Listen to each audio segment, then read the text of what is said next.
Eu quero compartilhar a meditação, né, de ontem com vocês. Deus falou tanto com o Jacques, entende o que eu estou falando?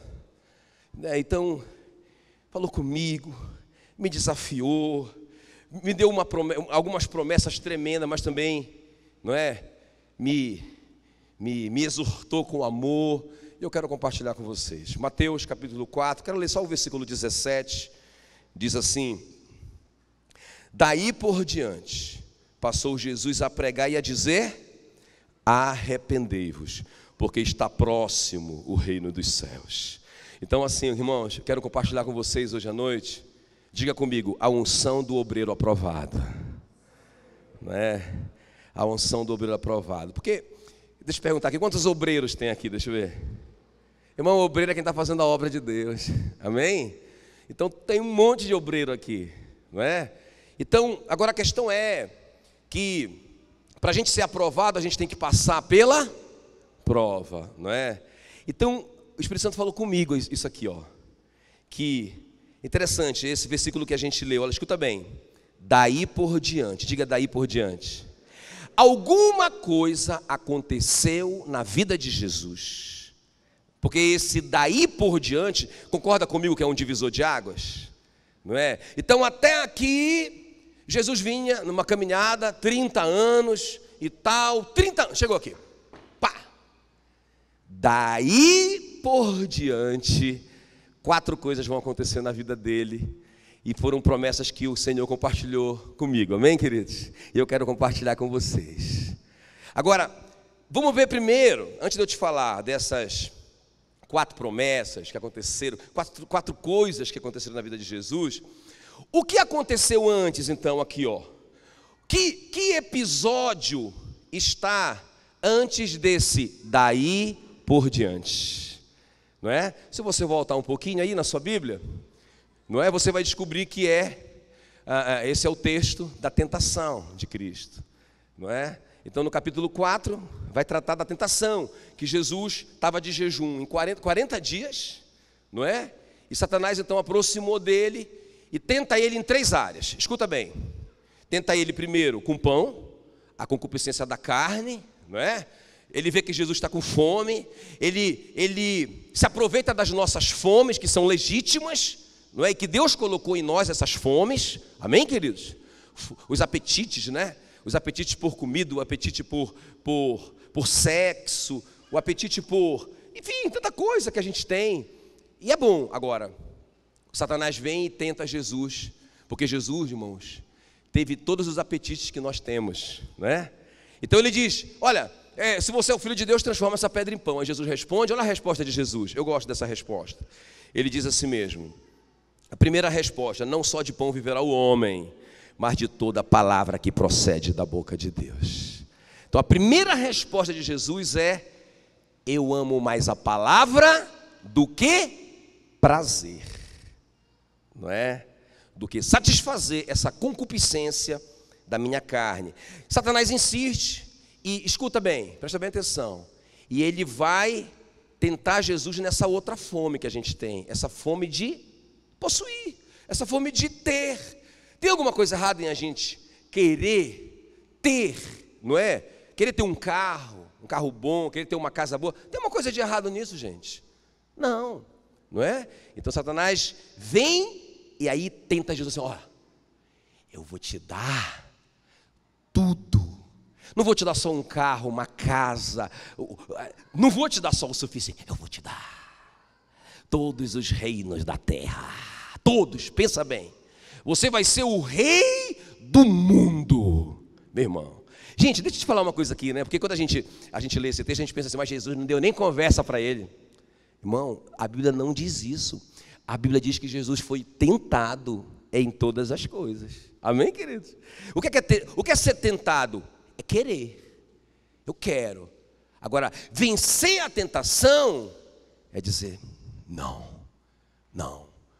Porque senão seria muito fácil, gente. Não, eu não tenho atração nenhuma por mulher. Pessoa do outro sexo não pode aparecer nua na minha frente. Não tenho. Rapaz, não sei o que acontece comigo. Eu acho que eu sou um cara assim muito espiritual.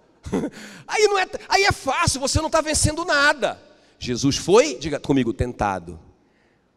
sem pecado, a Bíblia diz. Agora escuta bem. Então, Jesus diz assim mesmo: olha, eu prefiro a palavra ainda, não é?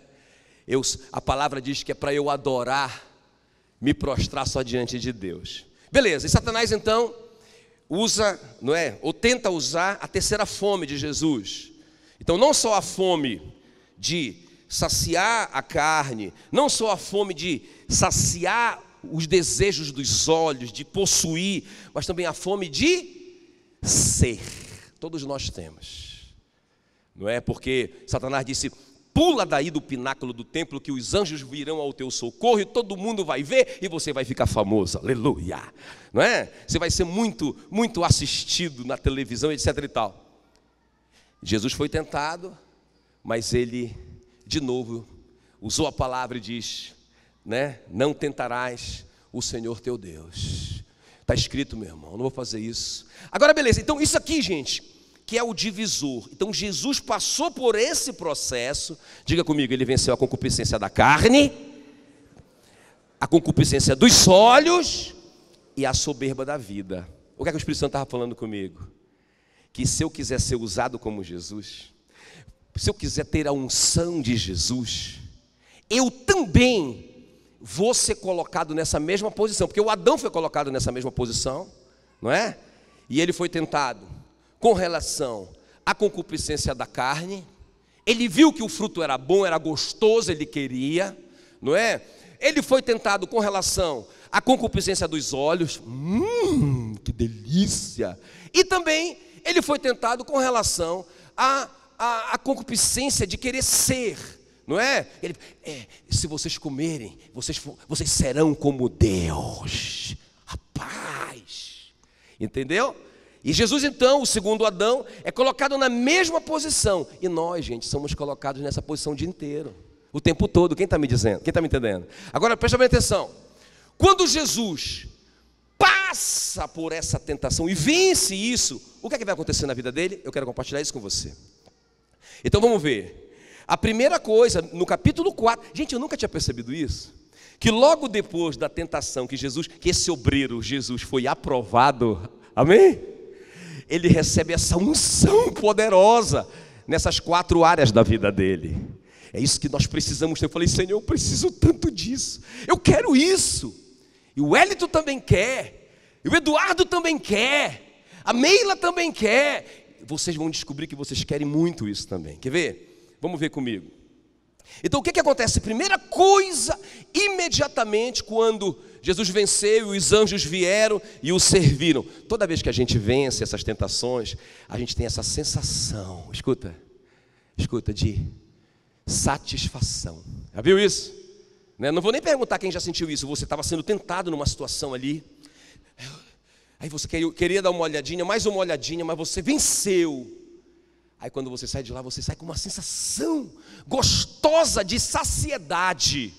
É quando os anjos vêm e te servem, quem está me entendendo? Em todas as áreas da nossa vida. Agora, então quando Jesus então curte aquele banquete, o que vai acontecer imediatamente a isso? Versículo 12. É a primeira promessa que o Espírito Santo me deu naquela manhã. Ouvindo, porém, Jesus, imediatamente após os anjos o servirem, ouvindo, porém, Jesus, que João fora preso, retirou-se para a Galiléia, deixando Nazaré, foi morar em Cafarnaum, situada à beira-mar, nos confins de Zebulon e Naftali. Agora escuta, para que se cumprisse o que fora dito por intermédio do profeta Isaías.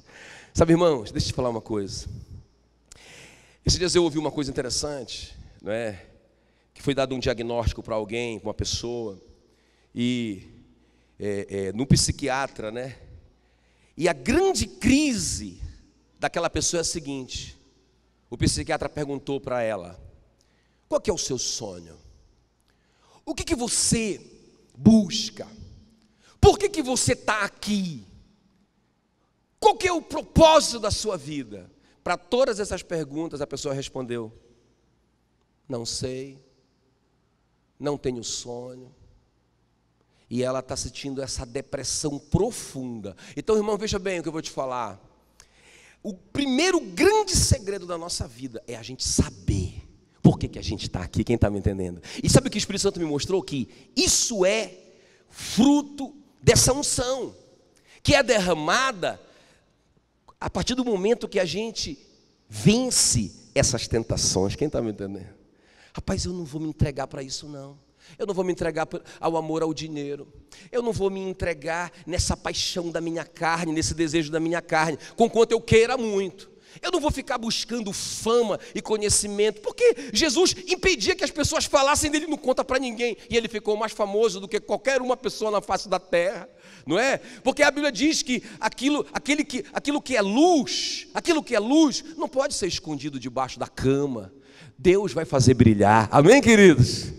Então, irmãos, veja bem, a primeira coisa que acontece com Jesus é isso. Olha só, ele descobre, sem perceber, parece que é sem querer, parece que ele foge daquela cidade por uma circunstância. Mataram o João, eu vou fugir daqui, não é? Para não correr o risco também. Mas ele vai para o lugar aonde estava profetizado sobre ele. Não tem coincidência no reino de Deus, tem Jesuscidência, aleluia. Ele foi para o centro da vontade de Deus para a vida dele. Por quê? Por isso que é tão importante esse versículo que eu li. Daí por diante. Tentação no deserto, não é? O obreiro aprovado vence a tentação e Deus derrama uma unção sobre ele. E a primeira coisa que ele recebe, como fruto dessa unção, como consequência dessa, porque a unção é uma capacitação sobrenatural de Deus sobre nós. A primeira coisa que Jesus recebe é essa revelação do propósito da vida dele. Amém, queridos? Acho tremendo isso. Por que você está aqui? Ok? Qual que é o meu desígnio?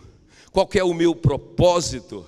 Uma frase, né, de um pregador que eu ouvi esses dias, eu já repeti aqui umas vezes. A maior tragédia não é a morte, mas a maior tragédia na vida é viver sem propósito, não é? Então, irmãos, qual que é o propósito da minha vida? Jesus sabia, tu és o meu filho amado, em quem me comprazo. Ok, queridos? Então, aquela palavra do pastor Genildo de ontem foi tremenda, não foi? Inclusive deixa eu abrir esse parênteses e dizer para vocês. Por isso que eu mandei rápido, coloca essa palavra no WhatsApp, rápido, né? Talvez ela suba hoje à noite também, o vídeo, ou então amanhã, talvez amanhã mais certo. Mas, irmãos, não ministre outra palavra na sua célula. Se ministrar outra palavra é pecado, quem está me entendendo? Porque essa palavra é a palavra do Espírito Santo para a igreja, amém? Agora escuta bem, uma coisa que o pastor Genildo falou ali que marcou, entre tantas coisas, ele disse: por que eu quero ficar rico? Por que eu estou fazendo essa coisa aqui? Qual que é o propósito, o alvo da minha vida aqui? Se é só ficar rico, se é só obter sucesso, irmãos, que tragédia. Agora, se eu usar o meu dom, não é? Se eu usar o meu talento, ok? Porque, irmãos, todos nós temos talentos, amém, queridos? É claro que você vai usar esse talento para o seu benefício também. Deus quer isso. Mas quando Ele colocou esse talento em você, esse dom em você, isso tem a ver com o chamado que Ele tem para você, não é? Então, irmão, seria uma tragédia a gente consumir esse talento e esse chamado e esse dom só para nós, só para a gente ficar milionário e chegar no céu e ficar miserável. Não é? Não, gente. Vamos fazer as duas coisas, não é? Vamos ter sucesso, mas vamos buscar em primeiro lugar o reino de Deus e a sua justiça. As demais coisas nos serão acrescentadas. Então a primeira coisa é isso, esse encaixe no propósito de Deus, não é? Se você é um obreiro aprovado, o Senhor vai derramar unção sobre a sua vida, amém? E aí a primeira consequência é essa. Qual que é a primeira consequência? Diga comigo: eu vou me encaixar no propósito de Deus.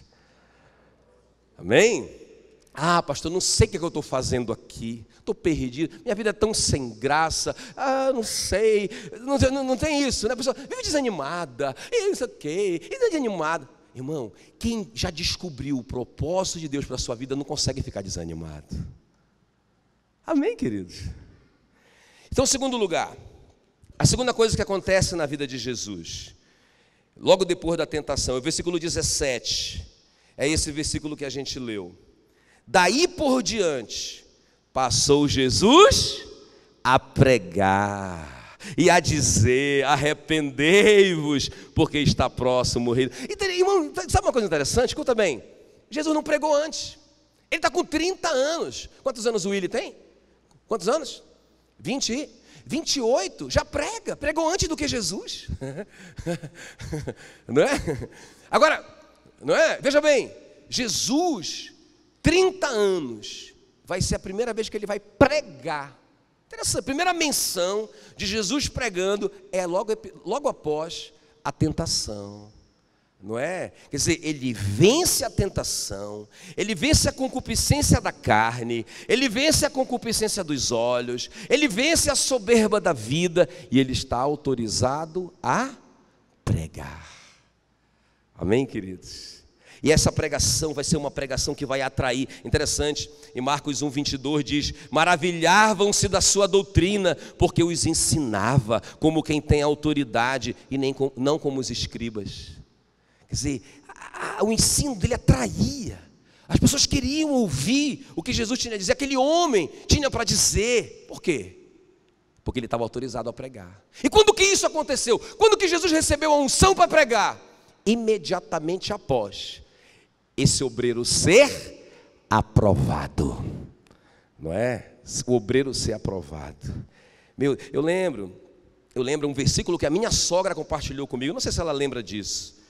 Ela compartilhou esse versículo uma vez comigo. Olha, escuta bem, fica ligadão aqui. Mateus 10:20 diz assim: não sois vós os que falais, mas o Espírito de vosso Pai é quem vai falar em vós. Por que ela me falou isso? Porque eu ia pregar, talvez a primeira vez ou a segunda vez eu ia pregar lá na igreja sede. Irmãos, eu estava apavorado, estava igual o Jaques, quando o Jaques quando foi pregar lá na sede. Ele me ligou e disse: pastor, ore por mim, eu estou apavorado, né? Todo mundo estava apavorado, eu estava desse jeito. Rapaz, aí eu fui no carro apavorado, eu não tinha saliva na minha boca, eu estava apavorado. Aí a minha sogra leu esse versículo para mim. Ela disse assim: não sois vós os que falais, mas o Espírito de vosso Pai é quem fala em vós. Irmãos, eu fui com aquele versículo no meu coração: Espírito Santo, o Senhor vai falar através de mim, aleluia. Então, irmãos, quando que a gente tem essa autoridade para pregar a palavra e o Espírito Santo falar através de nós, né? E as pessoas vão ficar maravilhadas da nossa doutrina, porque a gente prega como quem tem autoridade. Essa promessa é para todos nós, amém, queridos? Para todos nós. Quando que isso vai acontecer? Daí por diante, Jesus passou a pregar e a dizer: arrependei-vos. Foi a pregação. Como que eu posso falar sobre arrependimento se eu não me arrependi? Não é? Como que eu posso falar sobre arrependimento e reino de Deus se eu amo mais o mundo do que o reino de Deus? Entende o que eu estou falando? Então, irmãos, eu preciso vencer a tentação, eu preciso vencer a concupiscência da carne, a concupiscência dos olhos, a soberba da vida, para que a minha palavra saia com autoridade em nome de Jesus, aleluia. Amém, queridos? Terceiro lugar.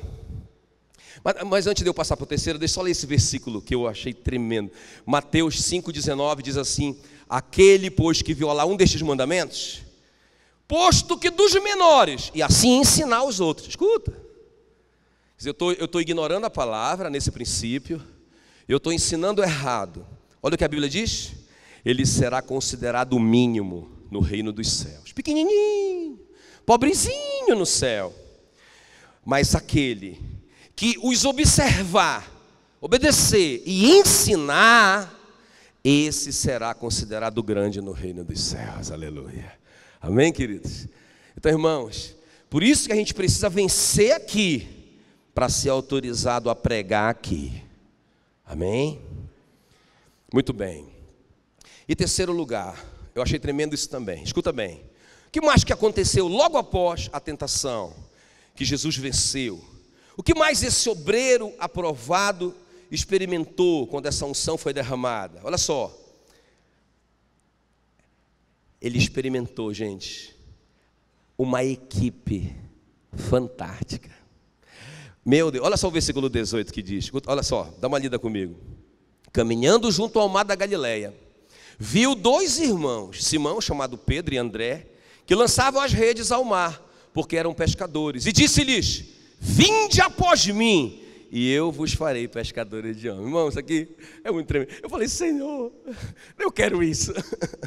Não é? Porque às vezes eu ouço vocês falando, supervisores, líderes de célula: ah, o fulano não quer nada. Ah, eu falo tanto. Ah, eu não quero saber. Ah, porque não responde. Ah, porque não sei o quê. Irmãos, eu quero te dizer que eu também faço isso. Mas hoje de manhã eu apanhei, né? Ontem de manhã eu apanhei do Espírito Santo. Ele disse: o problema é você. Amém, querido? O problema é você, porque, irmão, se eu estiver concentrado em Deus, se eu não estiver negociando, transforma essa pedra em pão aí, satisfaz. Não, a palavra, não é? Eu amo a palavra. Não só de pão viverá o homem. Se eu estiver vencendo, porque, irmãos, olha, deixa eu te falar uma coisa.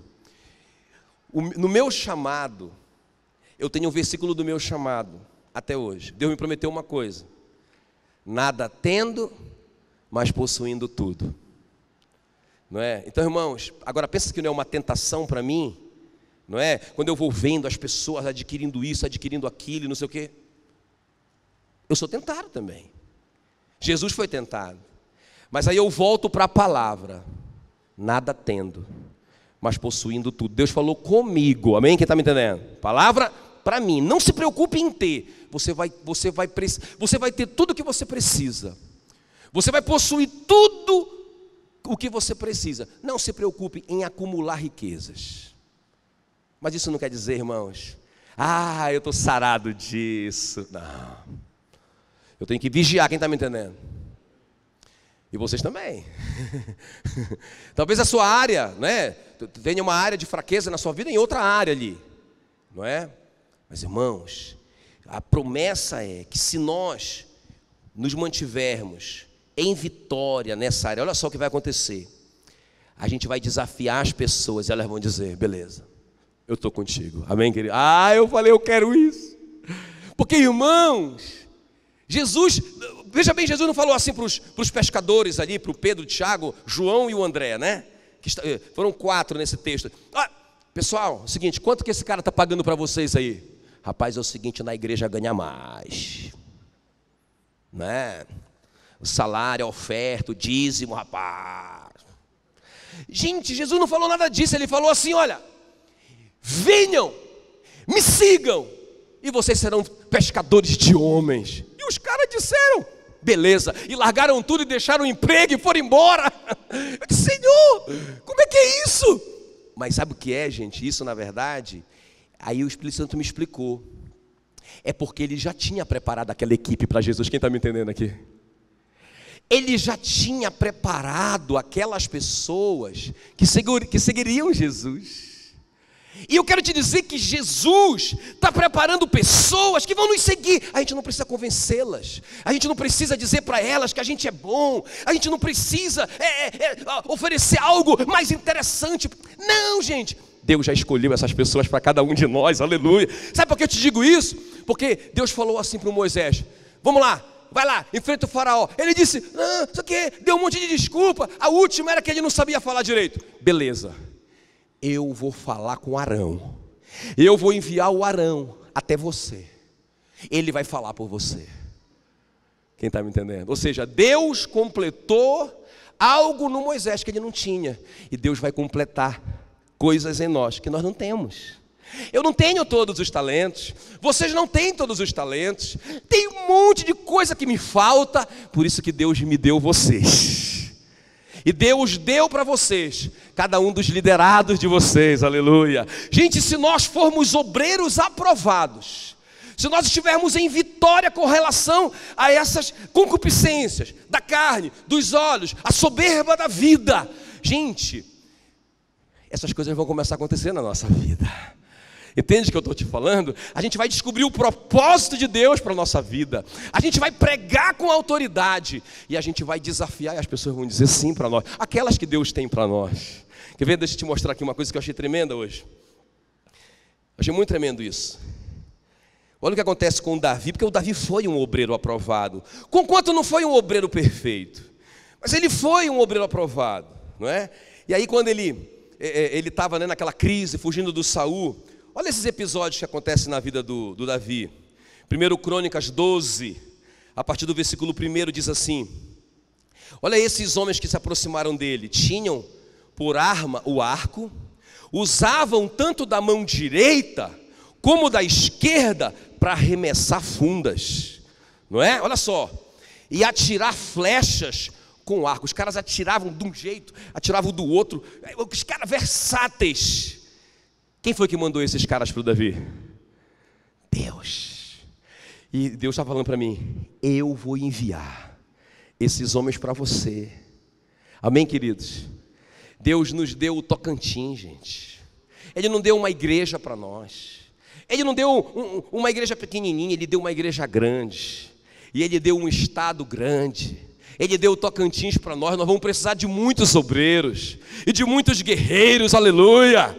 E Ele disse: eu vou dar para você. Agora escuta bem, pessoas versáteis, que sabem fazer as coisas com as duas mãos. Olha só o que diz: os gaditas também vieram até Davi, a fortaleza no deserto. Homens valentes, homens de guerra para pelejar, armados de escudo e lança. Seu rosto era como de leões, e eram eles ligeiros como gazelas sobre os montes. Aleluia. Os gaditas foram capitães do exército. O menor valia por 100 homens e o maior por 1000. Aleluia. Ah, irmãos, eu profetizo na sua vida, na sua célula, eu profetizo no seu ministério, homens que, um homem vale por 100, o outro vale por 1000, homens que lançam a funda com uma mão e com a outra, homens que têm cara de leão, porque parece com Jesus, que é o leão da tribo de Judá.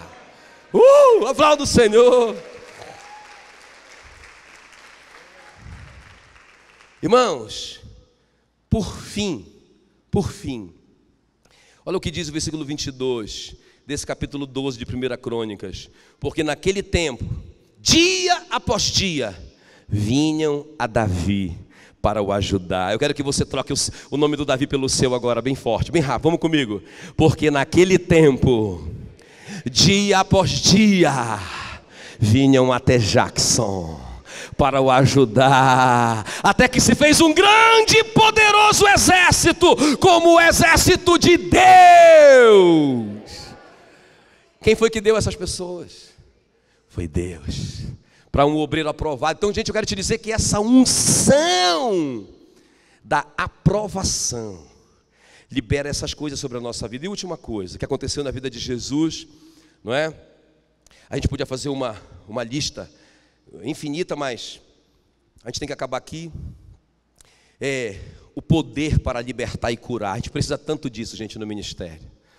Tanto nós somos libertadores, gente, de pessoas cativas por Satanás, de pessoas doentes na sua alma e no seu corpo. Nós temos que libertar. E olha só o que diz, logo depois disso também, no versículo 23, logo depois da tentação, a vitória sobre a tentação, foi derramada essa unção sobre Jesus. Interessante, Jesus não curou ninguém até antes daqui. Ele não ministrou em ninguém antes daqui. Tudo aconteceu, gente, após a vitória do deserto, aleluia. Versículo 23, percorria Jesus toda a Galileia, ensinando nas sinagogas, pregando o evangelho do reino e curando toda sorte de doenças e enfermidades entre o povo. A sua fama correu por toda a Síria, trouxeram-lhe então todos os doentes, acometidos de várias enfermidades, tormentos, endemoninhados, lunáticos, e paralíticos, Ele os curou. Amém, querido? Quando é que a gente vai receber essa unção para colocar a mão sobre os enfermos, eles serão curados? Irmãos, é só a gente falar no nome de Jesus. Se fosse assim, os filhos de Seva teriam falado, em nome de Jesus que Paulo prega, sai dele, e aconteceria. Não, tem que estar vencendo no deserto, tem que estar vencendo a concupiscência da carne, a concupiscência dos olhos, a soberba da vida. Aí a gente tem autoridade. A gente não vai ouvir do diabo dizer assim para nós: eu conheço Paulo e conheço Jesus, mas vocês quem são? Não, quando a gente chegar, meu irmão, ele vai ver a nossa patente, aleluia. Ele vai ver a nossa patente chegando de oficial. Sai daí, porque eu cheguei e eu estou cheio do Espírito Santo, aleluia. Amém, queridos?